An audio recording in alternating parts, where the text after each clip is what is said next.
محسن البخشیت بلکہ محسن اسلام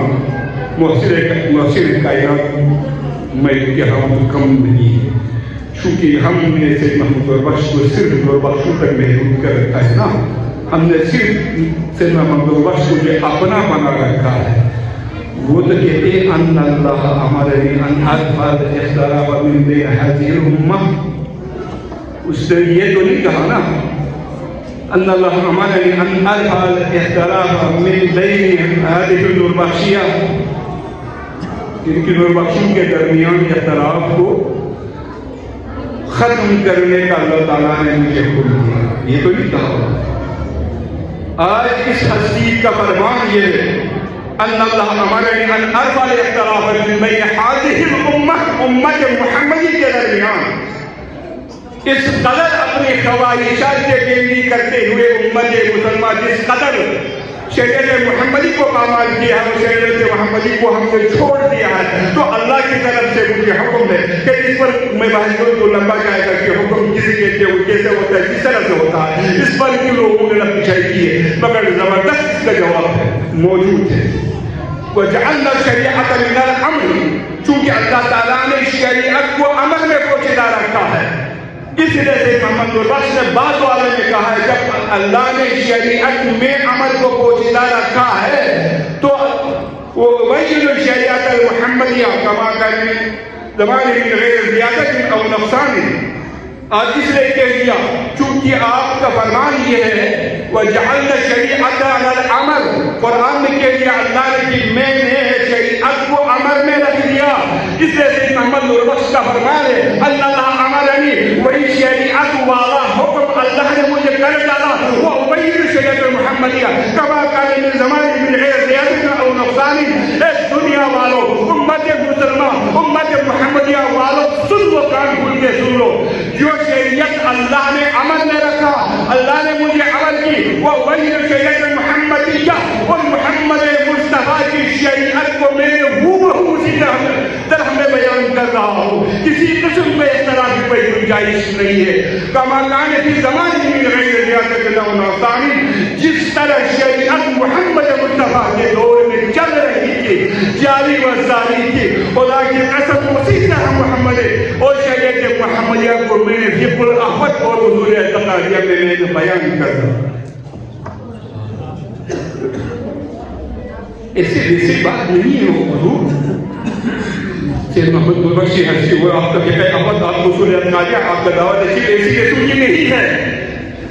گئی کو تم میں پھرنے والے ملاؤں کی نہیں ہے۔ آج بد نصیب ہے وہ شخص اگر فقہ الاحوت اور اصول اعتقادیہ دعوت کے اگر کوئی تنگ مزاج کرتا ہے اور کوئی نشر چلاتا ہے تو اس کی بد نصیبی ہے، ورنہ ہمیں سینہ تان کر سینہ چوڑا ہو کے ہمیں اعلان کر دینا کہ ہمیں کوئی پرواہ نہیں ہے، اور ہمارے پاس یہ احمد سے اصول اعتقادیہ ہے اور وظائف میں امیر کبیر کا عطا کردہ ہمارے پاس دعویٰ ہے۔ یہ اس کے بعد چونکہ آپ کا دعویٰ امت مسلمہ بھی کیا ہے، امت محمدیہ سے کیا، کسی ایک گروہ ایک علاقے کے ہی نہیں ہے آپ کی دعوت۔ اکثر لوگ غلطی کرتے ہیں میرے جوانوں، یہ بات بھی آپ کو سننا پڑے گا، اکثر لوگ بہت غلطی کرتے ہیں۔ سید محمد نوربخش نے اتفاق بین المسلمین کے کام کیا، یہ تو اس پہ یہ تو سید محمد نوربخش الزام تراشی ہے، آپ بھی تعلیم ہوں گے، آپ بھی تعلیم کریں گے کہ سید محمد نوربخش پہ الزام تراشی ہے، بہتان تراشی ہے، کہاں جاؤ ہے آپ کے دیتا اللہ عمر نہیں این یشتر امت و مسلمیہ علی مسئلہ کی واحدہ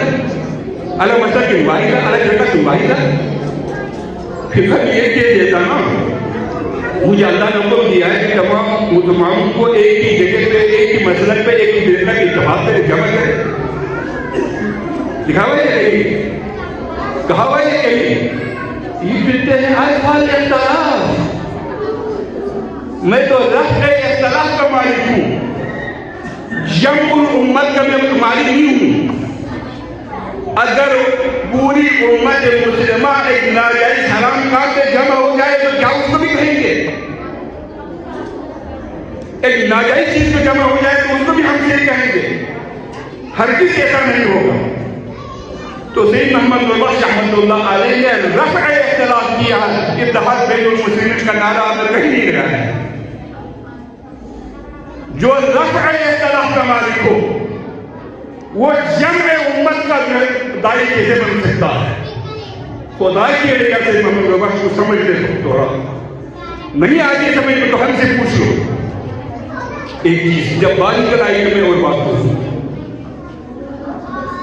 آج اسی قدیم ہے مجھے بولنا ہے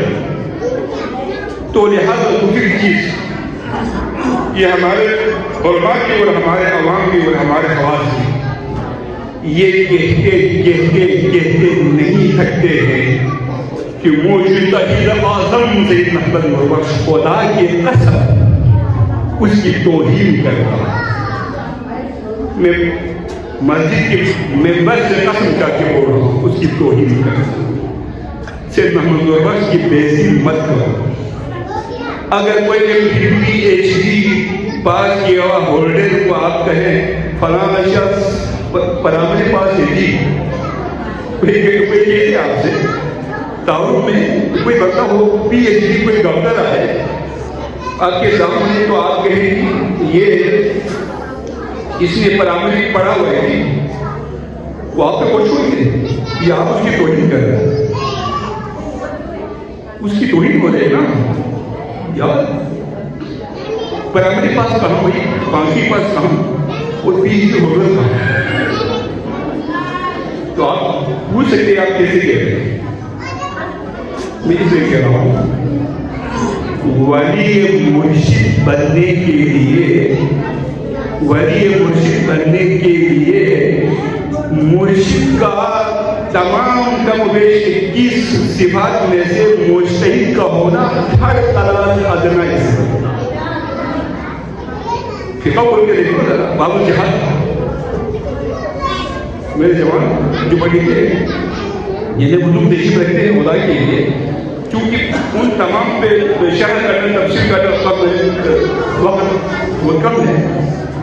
آپ فقہ بول کے دیکھیں، باب الجہاد میں دیکھیں،